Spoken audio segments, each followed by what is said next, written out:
Christian Ranucci a signé des aveux complets. Il explique qu'il a tué Marie Dolores dans un moment d'affolement, à coups de couteau. Et ce couteau, justement, il l'a jeté dans un tas de fumier près de la Champignonnière. Effectivement, après 2 heures de recherche, tout de même, c'est bien dans un tas de tourbe que les gendarmes retrouvent le couteau, taché de sang. Christian Ranucci reconnaît l'arme sans aucune hésitation. Gilles Perrault, je vais vous dire un truc. Vous êtes très convaincant sur l'homme au pullover rouge. Mais il y a quelque chose, moi, qui ne passe pas, c'est ça. C'est le couteau.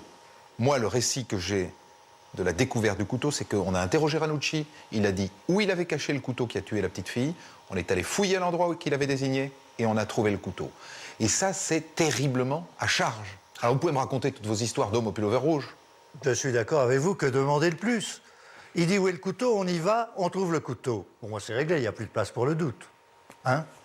Bah oui. Bon. Alors on vous dit, vous et le couteau, hein, vous êtes gendarme. Et on vous dit, bah, bon, il a avoué, le couteau est là. Vous y allez. Oui. Eh bien, figurez-vous que les gendarmes, ils font pas ça. Les gendarmes qui sont prévenus, qui doivent chercher un couteau, hein.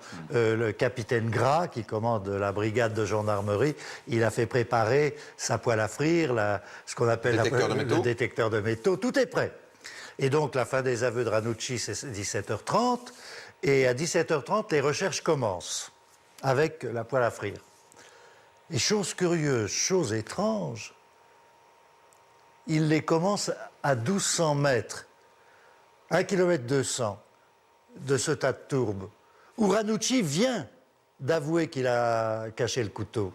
Et il va mettre 1h55 pour arriver au tas de tourbe. Le capitaine Gras. Le capitaine Gras. Alors, quand j'ai vu le capitaine Gras, je lui ai dit, écoutez, moi je ne vous comprends pas.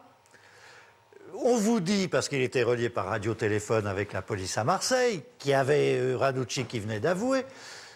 Je ne comprends pas pourquoi vous commencez à chercher à kilomètre 200 et vous mettez 1h55, puisqu'il a avoué, qu'il a dit où était... Bon. Et Gras me dit, mais vous me prenez pour un imbécile ou quoi? Pourquoi est-ce que j'aurais commencé à kilomètre 200 et... Non, on ne m'a pas dit du tout que le couteau était dans le tas de tourbe, sinon j'y serais allé. Hein, on m'a dit, le crime a eu lieu chez vous, à Gréasque donc, le couteau doit y être cherché. Alors moi je suis parti de l'endroit où on a trouvé le cadavre. Avec la poêle à frire. Et voilà, et puis je suis descendu, la route, et puis le chemin de terre, et puis la Champignonnière. C'est là, en arrivant au tas de tourbe, qu'on a trouvé le couteau, 1h55. Ah, vous ne trouvez pas ça bizarre?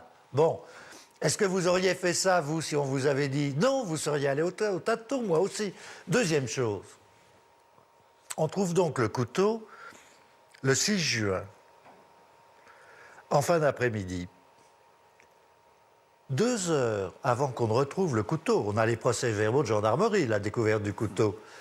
Il y a un procès-verbal de la police de Marseille qui accuse réception du couteau, qui donne les caractéristiques du couteau. Lame rentrée, lame sortie. Alors, question. Et là, je suis d'accord avec vous, il est coupable. Si vous pouvez me répondre à cette question, je reconnais, il est coupable.